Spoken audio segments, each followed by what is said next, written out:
নির্বাচন নিয়ে জামায়াত কি তাদের অবস্থান পাল্টাচ্ছে? বিএনপি, এনসিপি কি বলছে?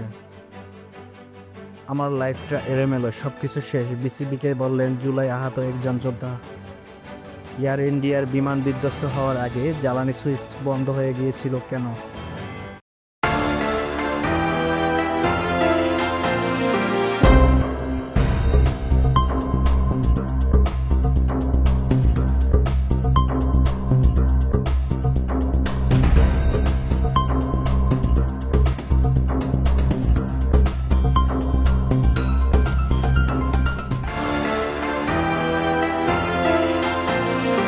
নির্বাচন নিয়ে জামায়াত কি তাদের অবস্থান পাল্টাচ্ছে? বিএনপি, এনসিপি কি বলছে?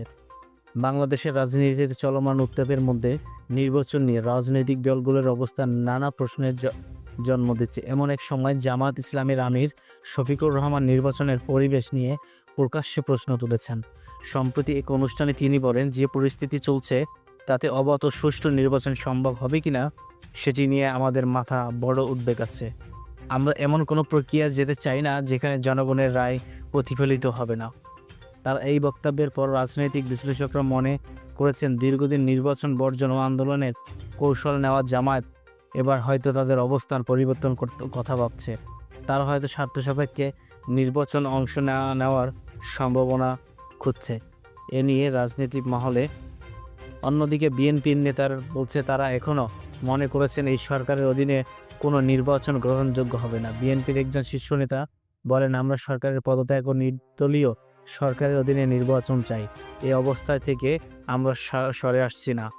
এনসিপির পক্ষ থেকে বলা হয়েছে, অংশমূলকভাবে ও সুষ্ঠু নির্বাচনের জন্য প্রয়োজন সবার অবস্থান পেরানো। দলের একজন নেতা বলেছেন, নির্বাচন কমিশন ও সরকারের দায়িত্ব এমন পরিবেশ তৈরি করা হোক যেখানে সব দল অংশ নিতে পারে।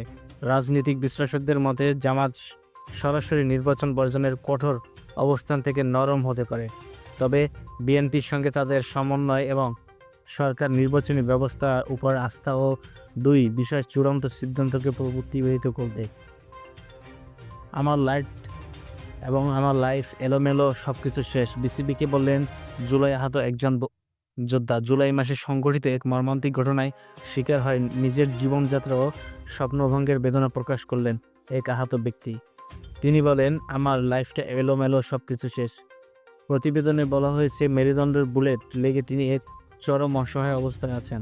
ছবিতে দেখা যায় তিনি এক হাতে তার মেরুদণ্ডের এক্স-রে প্লেট ধরে আছেন, যেখানে স্পষ্ট দেখা যাচ্ছে বুলেটের অবস্থান। শাকিল নামের এই যুবক বলেন, তিনি শারীরিক অসংখ্য জটিলতার মধ্যে দিয়ে দিন পার করছেন। চিকিৎসা, ব্যর্থ জীবিকা, সবকিছু মিলিয়ে তার জীবন ধ্বংস হয়ে গেছে। তিনি আরও বলেন, আমি আগে কাজ করতাম, স্বপ্ন দেখতাম, এখন হাঁটতেও পারি না ঠিকমতো, পরিবারও আমাকে ছেড়ে চলে গেছে। এয়ার ইন্ডিয়ার বিমান বিধ্বস্ত হওয়ার আগেই জ্বালানি সুইচ বন্ধ হয়ে যায়। গত 21শে জুন ভারতের আহমেদাবাদে এয়ার ইন্ডিয়ার একটি বিমান বিধ্বস্ত হয়। ভয়াবহ এই দুর্ঘটনায় বিমানের সম্পূর্ণভাবে ক্ষতিগ্রস্ত হয় এবং প্রাণহানি ঘটে। দুর্ঘটনার প্রাথমিক তদন্ত প্রতিবেদনে বলা হয়েছে, বিমানটি বিধ্বস্ত হওয়ার ঠিক আগে জ্বালানি নিয়ন্ত্রণের সুইচ বন্ধ হয়ে গিয়েছিল, ফলে ইঞ্জিনের পর্যন্ত জ্বালানি সরবরাহ বন্ধ হয়ে যায়। তাৎক্ষণিক বিমানের নিয়ন্ত্রণ হারিয়ে ফেলে পাইলট। প্রতিবেদন হয় যে এটি একটি কারিগরি ত্রুটির কারণে ঘটেছে কিনা মানবিক কোনো ভুল হয়েছিল তা বিস্তারিত খতিয়ে দেখা হচ্ছে। দুর্ঘটনার পরে উদ্ধার কাজ শুরু হয় এবং বিমানবন্দর নিরাপত্তা বাহিনী দ্রুত ঘটনাস্থলে পৌঁছায়। আহতদের দ্রুত হাসপাতালে নেওয়া হয়। দুর্ঘটনায় স্থলে ছবি, ভিডিওতে দেখা যায়। দুর্ঘটনার পরেই ভারতের বেসামরিক বিমান চলাচল কর্তৃপক্ষ জানায়, বিমান দুর্ঘটনার প্রকৃত কারণ খুঁজে বের করতে বিশেষজ্ঞদের নিয়ে একটি তদন্ত কমিটি গঠন করা হয়েছে। এই ঘটনায় বিমান চলাচল নিরাপত্তা নিয়ে নতুন করে প্রশ্ন উঠেছে। বিশেষজ্ঞরা বলেছেন, জ্বালানি সরবরাহের মতো গুরুত্বপূর্ণ বিষয়ে আর বেশি সতর্কতা অবলম্বন করা দরকার। এ নিয়ে প্রতিবেদনে বলা হয়েছে, তারা এই বিষয়টি খতিয়ে দেখছে এবং তদন্ত কমিটি একটি রিপোর্ট জমা দেবে বলে জানিয়েছে। তবে কি এটি ষড়যন্ত্রমূলক কোনো